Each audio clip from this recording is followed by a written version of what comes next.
ونصلي ونسلم على رسوله الكريم أما بعد فأعوذ بالله من الشيطان الرجيم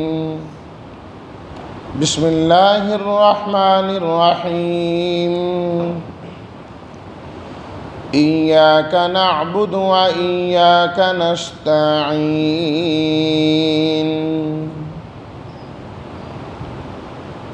اے اللہ ہم آپ ہی کی عبادت کرتے ہیں اور آپ ہی سے ہم مدد طلب کرتے ہیں۔ صدق اللہ مولانا العظیم۔ اللہم صلی علی سیدنا و مولانا محمد وعلی آل سیدنا و مولانا محمد وبارک وسلم۔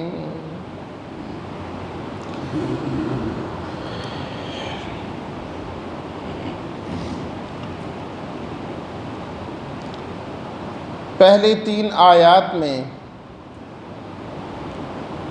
جب بندے نے اللہ تعالیٰ کی حمد و ثنا بیان کی تو اب اس کے بعد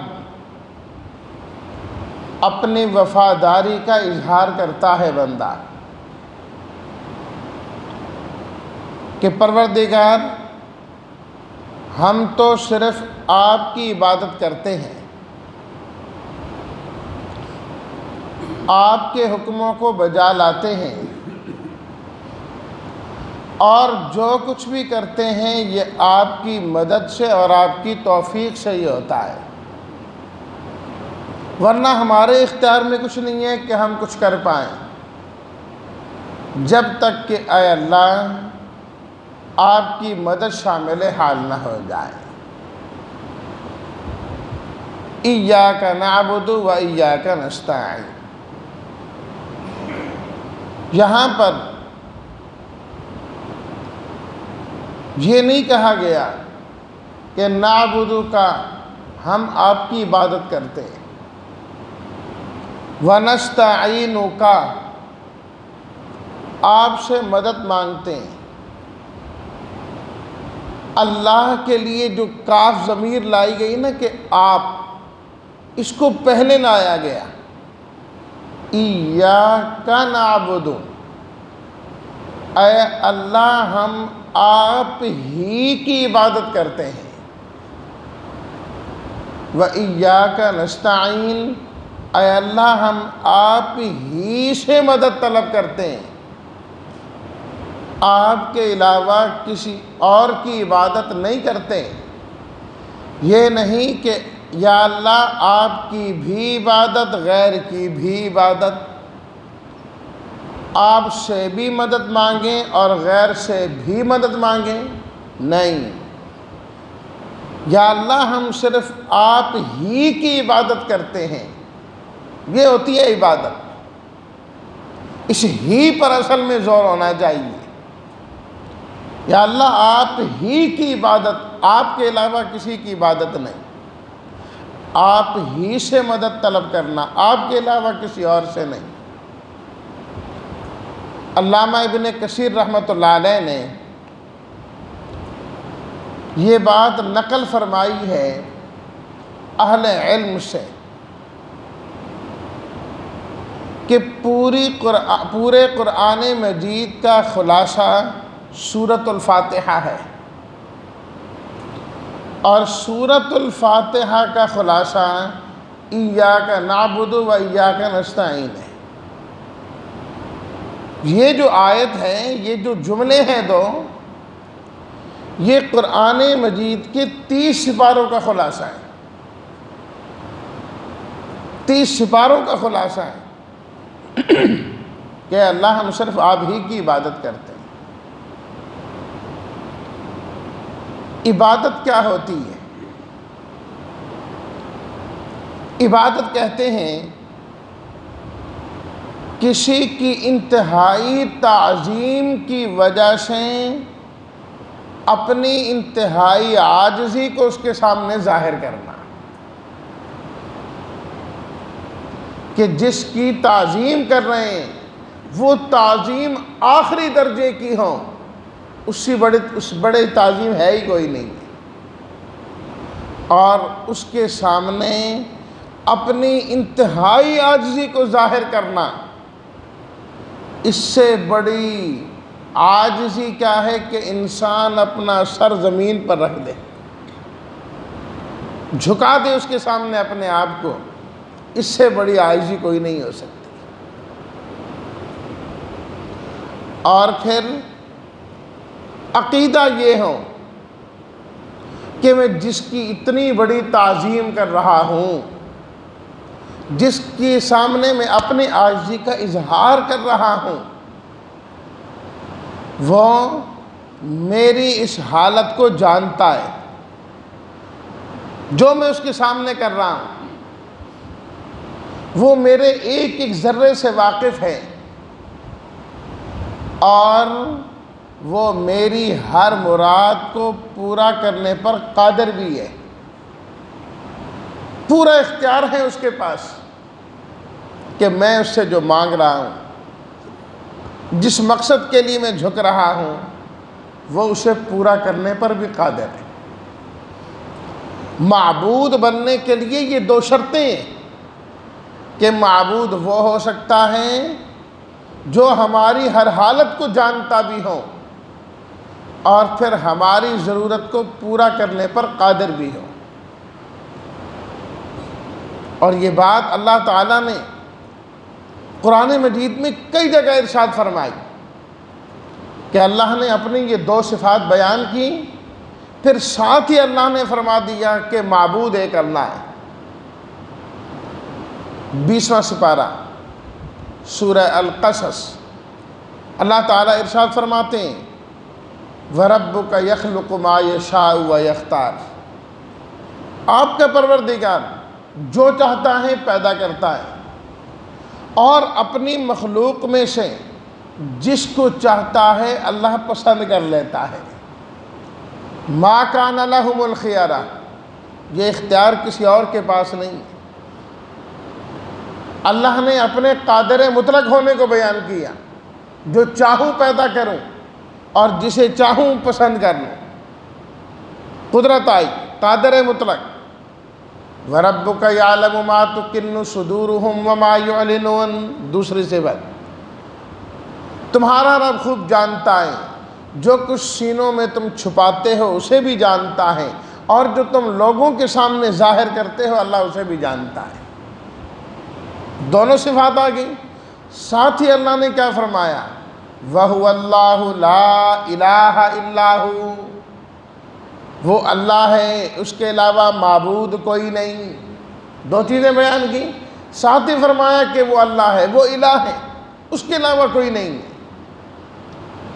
سورہ طٰہٰ، اس کی بالکل ابتدائی آیات اگر ہم پڑھیں تو اللہ تعالیٰ ارشاد فرماتے ہیں لَهُ مَا فِي السَّمَاوَاتِ وَمَا فِي الْأَرْضِ وَمَا بَيْنَهُمَا وَمَا تَحْتَ الثَّرَىٰ، جو کچھ آسمان میں ہے اس کا مالک بھی اللہ، جو زمین میں ہے اس کا مالک بھی اللہ، جو ان کے درمیان ہے اس کا مالک بھی اللہ۔ یہ زمین اوپر کی تہ ہمیں نظر آ رہی ہے، اس کی اندر کی تہ میں کیا ہے، اس کا مالک بھی اللہ۔ یہ اس کے بعد یہ اللہ کی قدرت آ گئی، قادر مطلق ہونا آ گیا۔ اب دوسری چیز، وَإِن تَجْهَرْ بِالْقَوْلِ، اے مخاطب اگر تو کوئی بات کرے اور وہ بات اونچی کرے تب بھی اللہ جانتے ہیں، اور اگر تو اس بات کو آہستہ کرے اور پوشیدہ کرے فَإِنَّهُ يَعْلَمُ السِّرَّ وَأَخْفَى، اللہ تمہاری چھپی بات کو بھی جانتا ہے، اور چھپی سے جو چھپی بات ہے، تمہارے دلوں میں آنے والے وسوسے جنہیں تم نہیں جانتے، اب نہیں جانتے کہ بعد میں کیا وسوسہ آیا، اور یا اب تم نہیں جانتے کہ اس سے پہلے میرے دل میں کیا خیال آ کے چلا گیا تھا، تمہیں نہیں پتہ پر اللہ اسے جانتے ہیں۔ اللہ نے اپنے علم کا بیان کیا، ساتھ ہی کیا فرمایا؟ اللہ لا الہ، ساتھ ہی کہ اللہ اس کے علاوہ کوئی معبود نہیں معلوم ہوا جس کے اندر یہ دو صفات پائی جائیں وہ حقیقت میں معبود ہوا کرتا ہے۔ تو اب عبادت کا مفہوم خود نکل آیا ان آیات سے کہ اپنی انتہائی تعظیم، اپنی انتہائی عاجزی کو ظاہر کرنا، کسی کے سامنے اس کی عظمت کا اقرار کرتے ہوئے اس عقیدے کے ساتھ کہ وہ میری مراد کو پورا بھی کر سکتا ہے اور میری حالت کو جانتا بھی ہے، یہ ہوئی عبادت۔ اور تعظیم کے اندر یہ یاد رکھا جائے کہ اللہ کی تعظیم قولاً بھی ہے، عملاً بھی ہے، اطاعتاً بھی ہے، محبتاً بھی ہے، کہ انسان کو جیسی محبت اللہ سے کرنی چاہیے ایسی محبت جب کسی غیر سے کرے گا تو یہ ایاک نعبد کے خلاف ہو جائے گا۔ اسی طرح جس طرح اللہ سے ڈرنا چاہیے یہ انسان کسی اور سے ڈرتا ہے تو یہ بھی ایاک نعبد نہیں ہے۔ اسی طرح جو امید انسان کو اللہ سے ہونی چاہیے وہ امیدیں غیر اللہ سے وابستہ کر لیں تو یہ بھی شرک کے اندر یہ بات چلی جائے۔ جو اللہ کے لیے خاص ہے وہ اللہ ہی کے لیے ہے، اور جو تعظیم اللہ کے لیے خاص ہے وہ تعظیم بھی اللہ کے لیے، ایسی عظمت کسی اور کی نہیں ہو سکتی۔ دیکھیے بعض عظمتیں اللہ نے اپنے لیے خاص کر لی ہیں۔ خود اللہ تعالیٰ نے قرآن مجید میں فرمایا یا ایھا الذین آمنوا ارکعوا واسجدوا، اے لوگو رکوع کرو اللہ کے لیے، سجدہ کرو اللہ کے لیے۔ اب یہ تعظیم اور یہ عبادت اللہ نے اپنے لیے خاص کر لی ہے۔ اب کسی اور کو رکوع کرنا، کسی اور کو سجدہ کرنا، کسی اور کے گھر کا طواف کرنا، کسی اور کا اعتکاف کرنا یہ تو جائز ہی نہیں ہے، چاہے انسان کسی نیت کے ساتھ بھی کریں۔ یہ تعظیمیں، یہ عبادتیں اللہ نے اپنے لیے خاص کی ہیں۔ اب انسان عظمت کے لیے، محبت کے لیے کسی کو سجدہ کرے تو یہ بھی جائز نہیں، چاہے وہ یہ کہتا پھرے کہ نہیں جی جو میں اللہ کا احترام کرتا ہوں، اللہ کی تکریم کرتا ہوں، میں وہ نہیں کر رہا، میں نے عبادت کی نیت سے سجدہ کیا ہی نہیں۔ نہیں بھئی نہیں، اللہ نے یہ عظمتیں صرف اپنے لیے خاص کر چھوڑی ہیں، یہ کسی اور کے لیے نہیں ہو سکتی۔ آپ علیہ الصلاۃ والتسلیمات سے جب یہ عرض کیا گیا کہ شاہان عجم وہ سجدے کرواتے ہیں اپنے آپ کو اپنے سامنے، تو ہم بھی چاہتے ہیں کہ ہم آپ کی تعظیم بجا لائیں۔ نبی کریم صلی اللہ علیہ وسلم نے ارشاد فرمایا نہیں، میں ہرگز اس کی اجازت نہیں دے سکتا، اگر اللہ کے علاوہ کسی اور کو سجدہ جائز ہوتا تو میں بیوی کو حکم دیتا کہ وہ خامن کو سجدہ کرے، لیکن جائز ہی نہیں، اس لیے فرمایا کہ یہ کسی اور کے لیے ہو ہی نہیں سکتی۔ اور جو تعظیمیں اللہ کے لیے خاص نہیں ہیں وہاں جب یہ چیز آ جائے گی کہ نہیں جی نہیں، میں جو مانگ رہا ہوں وہ جانتا ہے اور میری حاجت کو پورے کرنے پر قادر ہے، تو یہ پھر عبادت بن جائے گی، اور عبادت اللہ کے علاوہ کسی اور کی نہیں ہو سکتی، چاہے کوئی کتنی عظمتوں کا مالک ہو جائے۔ اور اس میں اس غلط فہمی کو بھی دور کر لیجیے کہ اگر کوئی آدمی کسی اور کی اطاعت اس طرح کرے جس طرح اللہ کی کرنی چاہیے، یہ بھی عبادت کے زمرے میں آتا ہے۔ قرآن مجید 10واں سپارہ سورہ توبہ، اللہ تعالیٰ نے یہود و نصارہ کا ذکر کیا اور فرمایا اتخذوا احبارہم ورہبانہم اربابا من دون اللہ، ان لوگوں نے اپنے علماء کو اور اپنے دینی پیشواؤں کو رب بنا لیا ہے اللہ کے علاوہ، رب بنایا ہوا ہے۔ حضرت عدی بن حاتم رضی اللہ تعالیٰ عنہ، جو حاتم طائی کے بیٹے ہیں، وہ مسلمانوں کے جو نصرانی تھے، نبی کریم صلی اللہ علیہ وسلم کی خدمت میں آئے، صحابی بن گئے۔ ایک دن عرض کرنے لگے کہ قرآن مجید میں تو لکھا ہے کہ یہود و نصارہ اپنے علماء کو، دینی پیشواؤں کو رب سمجھتے ہیں، جبکہ میں خود عیسائیت سے تائب ہو کر اسلام لایا ہوں، اسلام میں شامل ہوا ہوں۔ ہم لوگ تو اپنے دینی پیشواؤں کو رب نہیں سمجھتے تھے۔ آپ علیہ الصلاۃ والتسلیمات نے فرمایا، یہ بتاؤ